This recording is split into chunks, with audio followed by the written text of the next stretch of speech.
Patrice brought a lot of black people to our show. He did. Oh, yes. Yeah, drove away all the women, would make room for the black people. There you go. Hey, you think we'll get that with Michael Clarke Duncan today? Yeah, I think so. He's coming in really soon, actually. John Coffey? Like the drink. Like to drink, only spelled different. He gives $5 to people in the street if they know his whole name, which I think is pretty fun. Oh, really? Really? Because people probably just know, everybody knows him. Yeah. Green Mile or Armageddon, but you don't know. Yeah.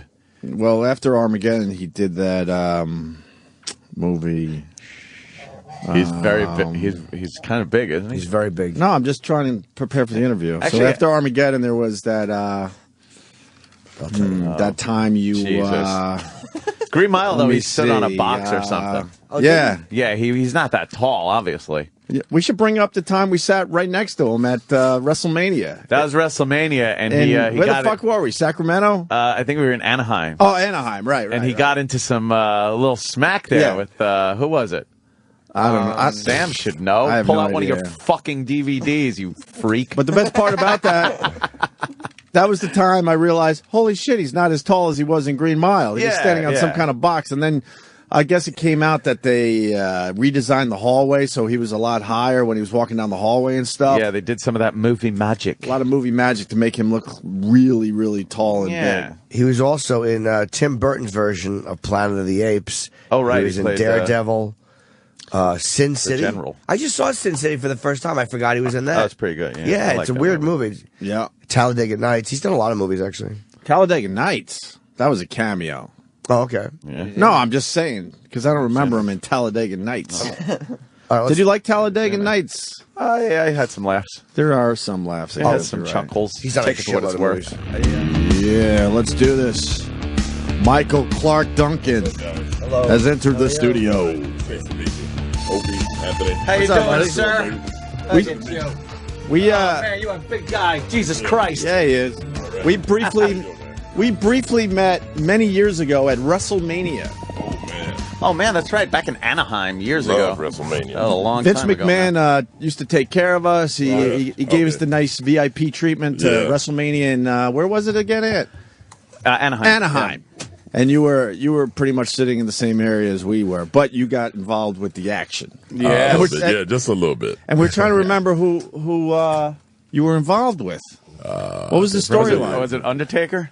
Was it Undertaker? No, they just told me they were going to give me some shit when they came out. Yeah, there. so they kind of, some guy got in your face and you got in my stood up face. and and everybody went crazy. and everything, there's going to be some shit going on. Yeah. That was it.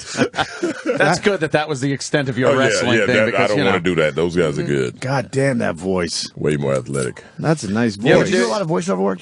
A lot. You have, right? But you know what? I went to school at the Academy of Radio Broadcasting in Los Angeles, and I was doing this.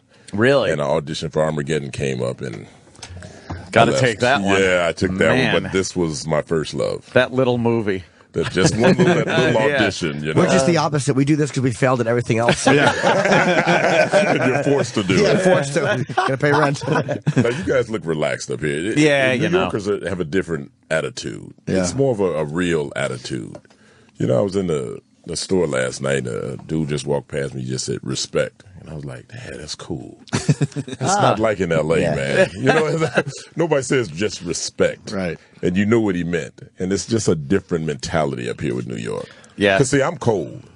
You guys aren't cold. I'm freezing. Oh, yeah? I have the You're big coat on. cold. Yeah. This is easy. This winter's easy. Are you serious? It This hasn't is been that easy. bad. Yeah. We're Yeah. lucky so far. Really? What is it, 40 degrees out maybe? Yeah, it's nothing. That's easy. I don't like it at all. I don't like the cold at all. I don't either. Yeah. Now, how do you guys make it through every winter?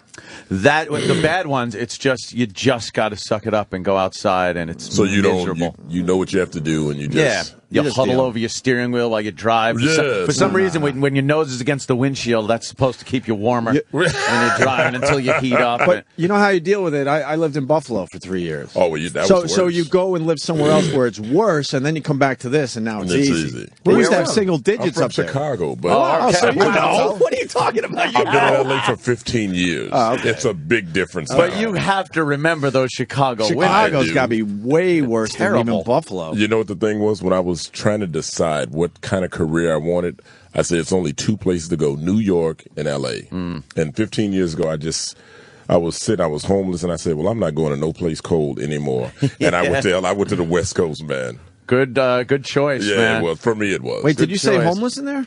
Yeah, I used to be homeless, man. I was homeless twice in my life. December 24th, 1996, I was on the lakefront, on 47th Street in the lakefront, homeless. I had 4 White Castle, 2 large fries, an apple pie, and an orange drink. I remember it because I thought that was going to be my last meal. That was it. And it was really a trying time, and I was in this 67 Buick. I had 3 garbage bags full of clothes, and I said, well, this is it for you. This is what it's come to. Everything that you've done in life has got you right here. Now, what are you going to do? I said, first of all, stop crying. Yeah. Too big to be crying. Nobody's around. What are you crying for? But can I ask how it got to the point you got homeless? Just making bad choices in life. I never smoked, never drank, nothing like that. But I thought that I was the greatest lover in the world. So I thought, hey, shoot, I should be taken care of, And it just didn't work out that way. Oh, there's nothing sadder than someone who expects to be like sugar mama. Yeah. That one was big. Oh, wait till they get a load of this. They'll pay my rent. Yeah, okay, my rent. This is a good gig right here. And unfortunately, some people get tired of that. When they're going to work every day, you just let them, hey, guess what happened to all my children? Yes, you'll never believe who came back. What are you doing? You're 6'5", 300 pounds, and you're watching all my children? Oh, that's funny. After that, I just said, you know what? I got to get out of here. And a friend of mine called me, and she said, hey, we got an opening for security. She said, but you got to travel. And I'm like, I'm good. I'm good to travel. She said, but we leave next week, and the owner would like to see you. So I went down to the Every Crown Theater, met Shelly Garrett, who was at that time had Beauty Shop on the map. He was traveling, and he said, I need an extra security guy. I said, I'm ready. You're the guy. I left the Buick at the lakefront and hopped on these custom coaches, and we toured for a year. And our last stop was Los Angeles. And also, what a great story! Didn't you work for Biggie too? Yeah, I was supposed to work for Biggie Smalls the night that happened. Wow! And a friend of mine called me and said, "Hey, you want to switch?" I said, "Well, who you got?" He said, "I got Babyface." I said, "Oh, well, that's cool." I said, "Yeah, let's switch." So we just switched information. And I went to the Soul Train Music Awards with Babyface. Is your friend okay? Was he shot or was he okay? No, he was in the second van. Oh, wow. The first van went through, and the other 2 security things got stopped at the light. So, and I know me, when I work security, I always sit shotgun. I never just have a person. Like, if I'm with you, I'm not going to let you sit right there. That's just not me. So I would have sat that side. But once that happened, and he called me the next morning, and he said, Michael, you never guess what happened. It happened so quick. This happened. I said, are you serious? He said, yeah, I quit security. Wow. Yeah. That was my last day working security. That was it, and I just said, it's not for me. Yeah, because you're technically with guys who can be targets. That's why they have security. And you have to jump in front. Yeah. It's like that's Secret your Service. job. Yeah, it is. If you're ready for that. Wow. But you're not physically trained. Right. Like a Secret Service. Just like you going out there and carrying a gun. You're not really trained. Yeah. So how do you do that? And if your mentality isn't there to go push you out the way and, and me take the shot, it's no insurance on that. It's no, you just have a gun. you just have a big gun. That sounds and like a crazy gig. It really is a frightening job. It is. Yeah, without all that training it takes to automatically do something like it's you have to second nature. See things before it happens. Right. So You'd be like, fuck this, I'm not doing this. I would just make believe I was getting in the way. I would just make believe that I try to make my move. That you moved that quickly. Yeah, just I just missed. I would act like I didn't see it. Like, what happened? Oh, no, because I'm looking at that guy. Oh, we're supposed to look at other people? I thought you said I was okay. Yeah. No, you can't do that, man. Mr. T is another bodyguard, came out of Chicago, went on to become a huge star. He was a bodyguard What was he in? Everything. Wait, was it Citizen Kane? No. Rocky 3. Did you look at him and think, wow, that's kind of a cool career did, because move? with Mr. T, he set the standard for bodyguards.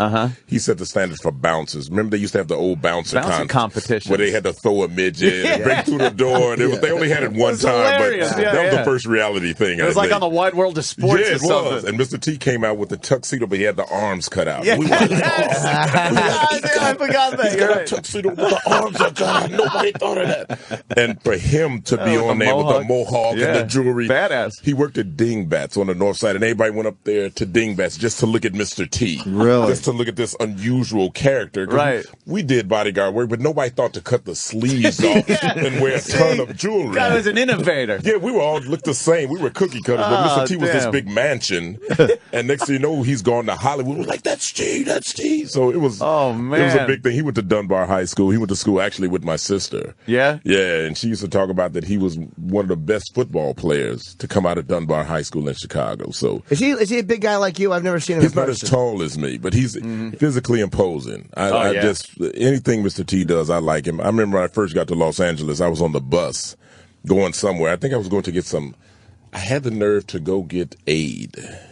I'll tell you that story, but I looked out the window, and there's Mr. T in a red Rolls Royce convertible. I'm like, that's what I want to do. Oh, man. But I walked in this, what do they call when you get money from the government? Welfare. Welfare. I had the nerve to go get welfare because I was hungry and staying in LA, not working. And I walk in this office, and everybody looks tore down. And I'm sitting up there, and they're looking at me like, you should be playing football somewhere. What are you doing sitting here trying to... I felt so bad. I just got up and ripped my application up, and I left. Because those people really needed it.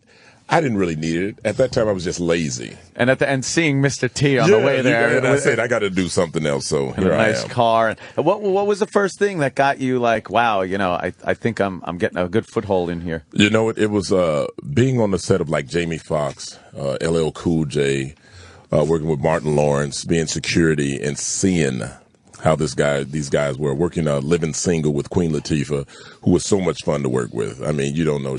I had to give her a piggyback ride every day to set. She's like, come on, Michael, get over here. I'm like, oh, man. And I just, you're security, so what can you say? No. So I just get down on all fours, and she climbs. She's like, let's go, come on. I'm like, yeah, okay. But once you get on the sets and you see that these people are so good at what they do, I would just say, hey, man, get me in a scene. He said, well, you got to get a resume. And this guy told me, hey, put anything on your resume. I was like, anything? I've never done anything. He said, what grammar school did you go to? I said, Shakespeare. He said, put down you went to the Shakespeare School of Acting. I said, okay. And then I put it down. That's funny. I put that down. They're not going to check? Yeah. He said, just put stuff down. He said, did you do a play at Shakespeare? I said, yeah, it was 5th grade. He said, Shakespeare School of Acting. That sounds good to me. So I put that down, and slowly Jamie Foxx put me in one of the episodes, and I was so nervous. Everybody broke for lunch. I didn't know what to do. I sat there on the set. The lights go... And I'm just sitting there like, is it eating lunch now? Or I have a trailer to go to, and it wasn't no trailer, and I just sat there until everybody started filtering back in. I didn't know what to do, so I just sat there. But I did that. I did Married with Children. Did a lot of stuff. Did you ever take formal acting classes, or no? No. My first acting coach was Larry Moss, and he's big up here now. He's in New York. And if any actors out there really want to go into something really deep, look up Larry Moss, because he's the one that took me to those levels in the Green Mile. Warner Brothers hired him to work with me.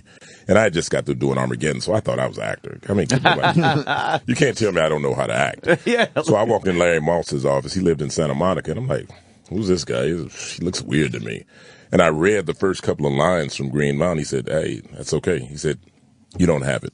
Oh, shit. And I said, well, wait a minute. I just read 4 lines. He said, you just don't have it. And I'm thinking, Armageddon's getting ready to come out in a couple of weeks. Do you want to see what I got? I got it. But it was 2 different types of movies. Completely different types of movies and characters, too. I didn't understand that. When he said you don't have it, he didn't mean you didn't have talent. He meant you didn't have this guy role right here. Right. So as opposed to when they say that to Jimmy. Yeah, which is Jim, you don't got it. And then you wind up here. Yeah. So I went back, and he gave me another chance. I begged him to give me another chance, and he explained to me, this is what this guy has to be. He has to be 5 years old. You can't be this big, overpowering. That's not this character. So I went back and I did a little bit. He said, okay, I can work with you. And we worked together like 4 days a week. That was the best part of the character, is you just see this imposing man come in, and he turns out to be the gentlest guy. A kitten, yeah. But the thing was, we were going, and there was this young lady coming. She was taking Larry Moss, too, and we would talk at the elevator. She'd be leaving, I'd be coming in, and she'd say, yeah, he's a weird dude, but he's cool, he knows what he's doing. And we didn't never get each other's name.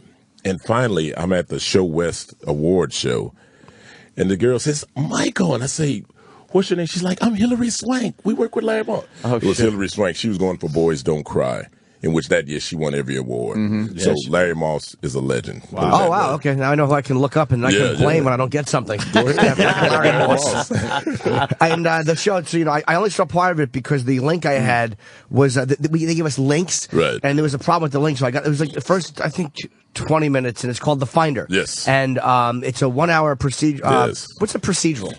You know what? That gets me too. I've never heard that term. Procedural. But you play, I don't want to say, is it a cop or a detective? And it's got like a weird vibe, like John Fogerty. It's like a 70s show almost, where they have this singer looking for one of his items. His guitar is stolen, and Fogerty sings a little of his own music. I play Leo Knox, a character that Walter Sherman is good friends with. I'm a lawyer. I own the bar, the Ends of the Earth Bar. I'm his bodyguard, his confidant. I'm his best friend. Leo Knox came into Walter's life because at a time my family was killed, and I was going to kill the people that murdered my family. And Walter came into my life and stopped me from doing that. And I used to weigh like 400 pounds, and he got me to reading books and things like that. So now I'm Walter's guy. So no matter what he does, I understand him. He has this weird gift that he can find anything. And in one of the opening scenes, he finds John Fogerty's guitar pick. Right. That's all he wants. He doesn't worry about money. I take care of the money. He wants the most unusual thing. So that's the first episode is going to be really good, and it airs Thursday. Now, when you do something like this, do you start worrying about reviews, or do you or a movie or anything, or do you not even care? No, I let it go. You have to let it go because if you start worrying about that, you're going to drive yourself crazy. Mm-hmm. And I have a saying that the world is won by those who let it go. If you don't even think about it, you can't worry because it doesn't change anything. Right. What's going to happen Thursday and then week after that and week after that is going to happen. I let it go right after I bitch at the guy. Yeah. Really? Yeah. You let it go up here, too. Yeah, exactly. Hey, before I let it go, you son of a bitch. Yeah, you just let it go. Yeah, right after I mail a Unabomber package to him, I let it go. And it's just to promote what it's on, too. It's called The Finder, and it's on tomorrow night, which is Thursday, 9 o'clock on Fox. Yes. And that's a great time slot to have. I'm annoyed that I couldn't see the entire Jeff Stoltz thing. is the Finder, and somebody, we were doing press the other day, and somebody made the mistake of saying he looked like Tom Brady. And I had to hear that. Oh, no. And I had to hear that. And he texted me, he said, just remember, I look like Tom Brady. I'm like, don't look like Tom Brady. You just don't to me. But some woman said, oh, he's cute. He looks like Tom Brady. And I'm like, just say that. Yeah. Did you shoot this in Miami? It looked like Miami. A lot of Miami, a lot of L.A. Oh, okay, a little both bit places. That's a great life to have. You're in like two phenomenally warm places in the middle of the winter. Miami was just the greatest place to film. It was really nice. How many episodes did you guys do? We're on episode. I'm still working. Oh, you are? Okay. Yeah, we're on episode 11 of 13. By the way, was that not a question of somebody who just doesn't do a lot of acting work? Oh, you mean they don't shoot it in real time? We're an absolute idiot. No, man, you guys are good, man. How are you liking TV? I love TV. Movies, yeah? I love TV. It's a lot faster, though. Yeah. It's like a blitz, and you're a rookie quarterback, and the starter got hurt. And everybody comes up to the line barking and says, I'm going to get you, I'm going to mess you up. And I didn't understand it. The first episode, I was always like writing stuff down to try to keep up with my lines, but you have to study differently. You have to allot yourself time. Over the holidays, about 4 days into the holidays, they sent me the new script 11. So I started breaking my script down, and I studied over the holidays because I take it seriously, and I think that's what you have to do. What do you do when you look at a script or you look at a character like your Leo in this? Do you say, okay, this is who this guy is, and kind of build a backstory, or do you just kind of do it as yourself? Or how they do the backstory, but I will take the character like Leo in the first episode, the backdoor pilot, as we called it, to Bones. I didn't like the way my character looked. I didn't like the way I looked, but I was I said, I'm gonna change everything about this character. This character is going to be a no nonsense type of guy. In the backdoor pilot, he was kind of goofy, and he, to me, I didn't like the way it was going. And I told Hart Hanson, who created Bones and who created this show, I said, I'm going to take this guy in another direction. I want him to be a badass, really. Yeah. He doesn't smile a lot. He has his own way of doing things. He's very serious. So I took it in a whole nother direction. But I think you guys will like the direction that I took Leo Knox in. So had you started shooting yet, or you just from reading the script and doing the read-throughs, you're like, no, I had done the backdoor pilot with Bones, and actually David Boreanaz and Emily Deschanel are wonderful over there at Bones. Oh man, I call them varsity. We go on a lot. We look at their trailers. Like, ooh, look at their trailers. So it's a big deal because they've been on 7-8 years and they've been #1 in their time slot. And their trailers are just like humongous. Yeah. And then we go to our trailer and you're just like, oh wow. Something to work for. There's nothing worse than watching somebody peel off to a better trailer and you're in a honey wagon. We go over there and rub it. We rub it. Yeah. We have to step up. One day. You ever have the ones where you got to pee in the sink? I've had quite a few of those. I just don't feel like... I had those in my early days. Yeah, I don't feel like going up the steps. I do that at home after some nice, little... Well, I wish you a lot of luck with it, too, because I know it's always scary when a series starts. Are people going to watch it? Are people going to like it? And the networks nowadays don't give it... Like, years ago, MASH was not doing well. Seinfeld, like a lot of these shows...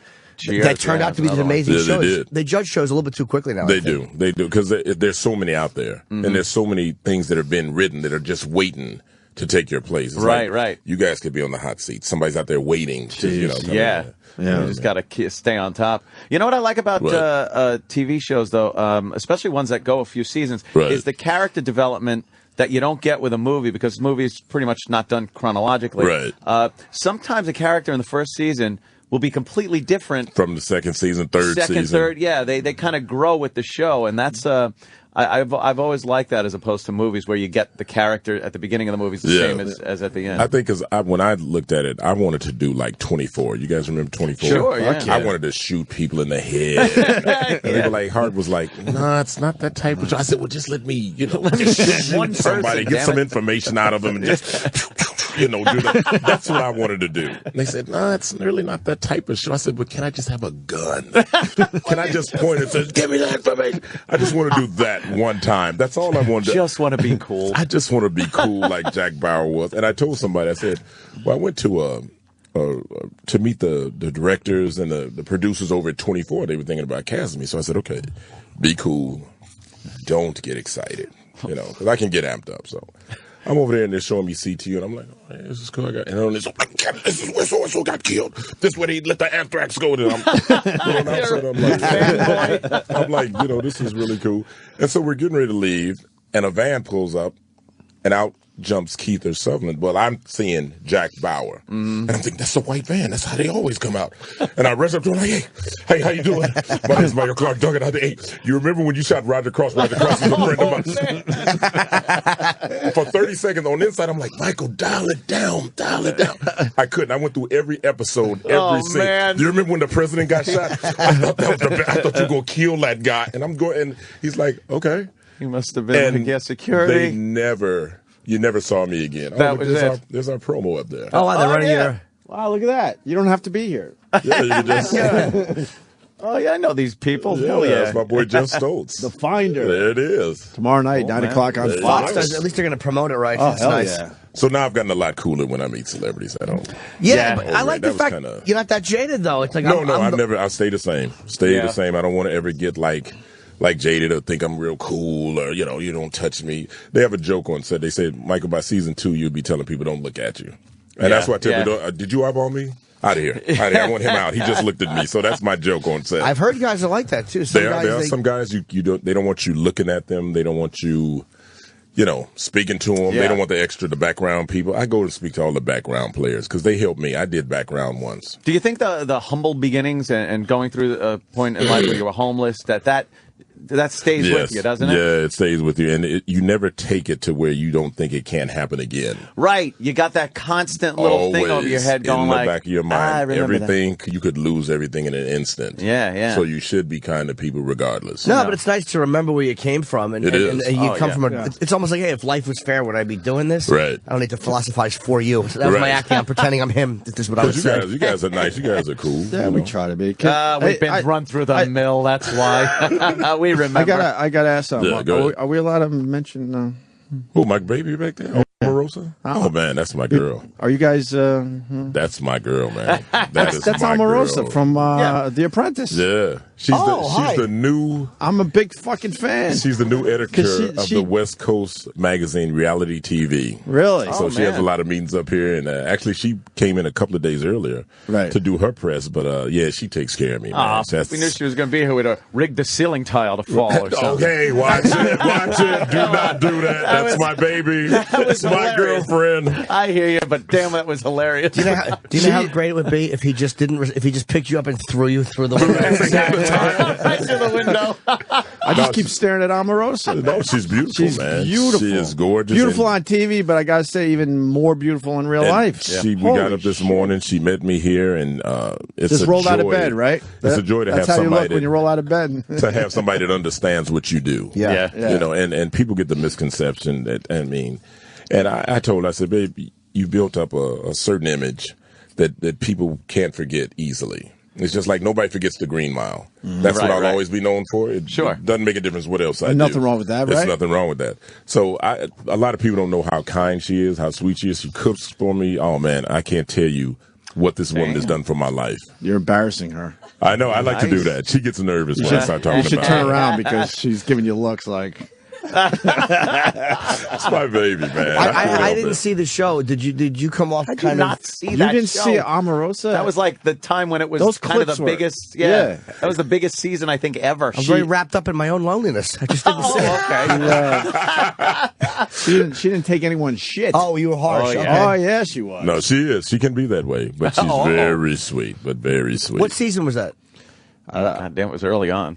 It was, right? You were on the first season? I wasn't sure if it was first or second. Yeah. Did you like? I'll just ask you in general. Were you happy with the way they edited it as a reality? Because you hear so many people when they do something like that, they come back and they go, they didn't portray me right. They edited it wrong, or they totally changed the picture. I'd have been happier if I won. Okay. Millions of dollars. It would have been a lot better at it. Did it help you though, right? It helped you a lot. Oh, absolutely. Oh yeah. But you turned out all right, baby. You still turned out all right. Did all right. Look at this power couple. Yeah. Yeah, they are. She does. But to date a woman who's got fame and who's beautiful, you have to kind of be on Michael's level. You can't just, a guy Can't like be me. you. Yeah, I didn't want to say it like that. Don't do it Don't like worry, that. I man. will. You can't be me in a stupid T-shirt with my fat stomach. We're getting the wrap up, unfortunately. Well, I have one question that was coming in here. Go ahead. Big fan wants to know, in Talladega Nights, when you guys were doing the scene, don't you put that evil on me, Ricky Bobby, how many takes? Because it's obvious you were laughing so damn hard during that. Ad-libbed. Really? Ad-libbed. I mean, when you work with Will Ferrell, I mean, they go off on, I'm at home in my hotel room, I'm studying. Okay, he says this, I come in, I say this. I'm thinking it's going to be like that. They get out there, and it's just whatever. It's just whoever says this, you just got to know when to come in. And I'm looking at Will, and I'm like, he didn't say that. And the rest like, go ahead, go, get in there, say something. And I'm like, hey, don't you put that evil up. The first time I said, don't put that evil on me, Ricky Bobby. And Ricky cut, he said, Michael, he said, come here. He said, go in on him. He said, I want you freaking mad. You go in on him. You are not a pussy. Go in on him. So I go back out there, and that's what I did. And it was one take. One take. Yeah, and you could see you guys were almost the whole night dying thing. Laughing. Yeah, they were just Will Ferrell and John C. Reilly. Yeah.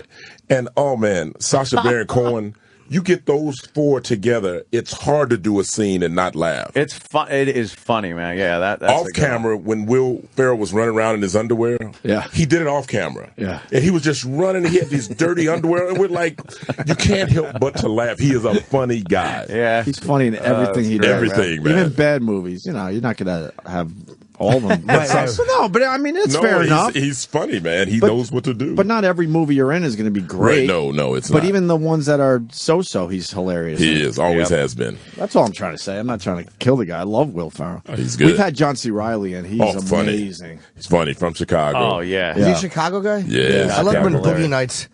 Oh, man, wasn't it good? Yeah. I love working with guys like that just have talent. Like you guys. Now, who's the most talented guy? Oh, my God. It's very polite of him to ask. Now you're going to cause Obviously, that's why we're problems. together. Okay. Now I heard now Howard you're Stern gonna cause is up- problems. Is Howard Stern up He's here? across the hall down the hill, yeah. I heard he yeah. took all the green rooms from you guys. And all the green. And the green, yeah, the paper green, the green room. He was here first. We were on satellite first. He gets the green room, and our guests, we have the things Yeah, I that went window in that. washers Yeah, use. I went in that thing right We there. have our guests actually sit outside with the window washers. It's time you guys stand up for yourself. Yeah. They gave us Yeah, come on. a What metal is- chair for our guests. What is going on? You guys got to stand up. You are right. How about just- you stand up for us? That No, would help. I'm telling you how when to you- do it. You just call Sirius and say, hey, look, if this doesn't change, we're out. We just tried throw your that. hands like And then this, we'll say, have a lot of time off. That's great. Are you going to hire us, Michael? Yeah, well, once you throw that card down, you got to play it. Michael, remember when you were talking about rubbing the trailer? Right? That's exactly what it's like around here with You go us. in that green room. We'll be here one day. We go to the honey wagon And and then the security say, hey, get away from there. You saw our green room. It's our office. Yeah, I it's think you're cool, sitting though. in my seat or Ant's Humble seat. beginnings. That's Remember that. Humble very beginnings. humble. We've been at this 17 years, sir. Yeah. This combo is 5 17 years years. from now, each of you guys will be making $85 million. Wow. I'm going to put it out there right now. yeah. And when I come back, I'm going to say, wow, I remember Opie and Anthony. Wow, they're big time in now. maybe if you could go down the hall and breathe some flies into one of the management's mouths. I will tell management on the way out, you That might guys deserve a raise. We're going to hire you to be our muscle. Hey, man, do it. Let's do it. October's this is New coming York. soon, man. We're hiring you for muscle. This is New York. You Why know don't you how it speak works. for us? Just be our agent. It's amazing to have an agent that actually talks for you. It's really nice. That'd be nice. I put my foot in my mouth in Chicago. I went there to see the mayor of Chicago, and he was going to give me an award or something. And it was just during a teacher strike. And I always believe that teachers should be making the $250,000 a year. I mean, everybody here had teachers they remember, and we would not be where we are. Well, maybe you guys, different type of teachers, but you know. No, I agree with that teacher stuff. Teachers- It's unbelievable that they're so underpaid. They don't get paid the money that they deserve. It's and I stood up and I disgusting. said that in Chicago, and the mayor just looked at me. Oh, no. And he was just saying, but I didn't care because it was the truth. Right. And I can remember all my teachers' names and their grades because they played a profound way of the way I was raised. And boy, when I got back to my room, I thought I was going to get this nice plaque that said, hey, Chicago's on. I got a book of Chicago. A book of Chicago. Like, I don't know where Chicago is.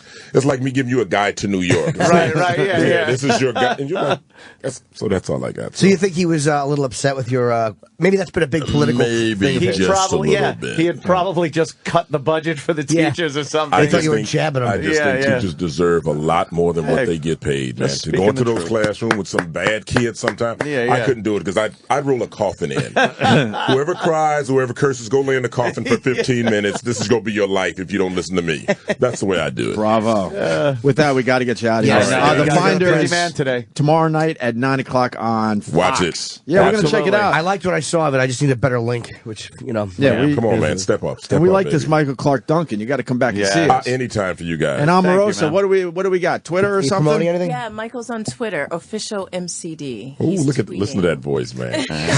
What about your Twitter? I'm Omarosa on Twitter, All right, but very he's good. official MCD. Look at it. She always plays. Is he following you on Twitter at least? Oh, yeah. Okay, good. All right. Yeah, we Yes. follow each other. We do, man. And if you just happen to want to buy Reality Weekly magazine, that would Yeah. help me out a She lot. is. as She's the West Coast editor.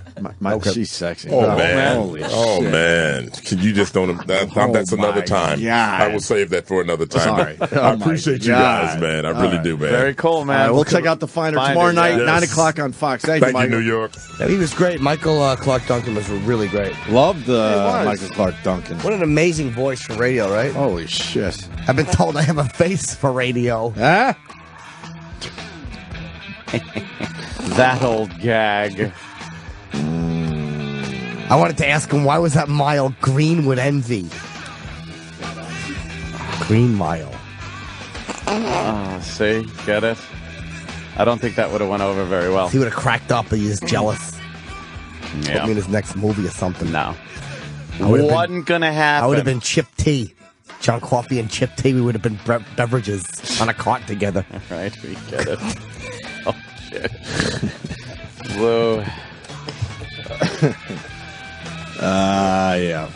And Omarosa, holy fuck. She looked really nice. She was really sweet.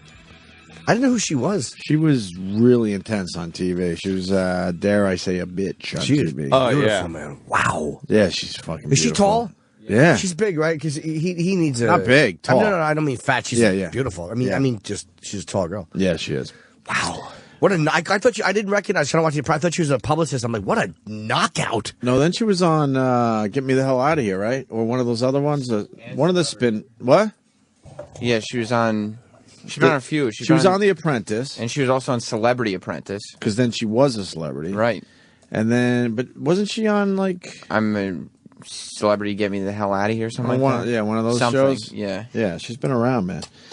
I think she was on one of those VH1 shows, the Surreal Life shows. Oh, maybe that's what it was. Oh, yeah, right. okay. She was on one of those. Okay, yeah. So she knows a little bit about reality shows. Look at the boobies in that Holy picture. shit. Oh, my What's going on there? Look at the boobies. Looks like an ass on her chest.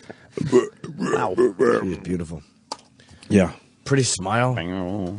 But you got to be a guy like him, like a big, secure guy to handle a hot, tall chick like that. You have to. Yeah. Yeah, I would get ruined and humiliated. Gotta have that voice. He's got that thank you, deep voice.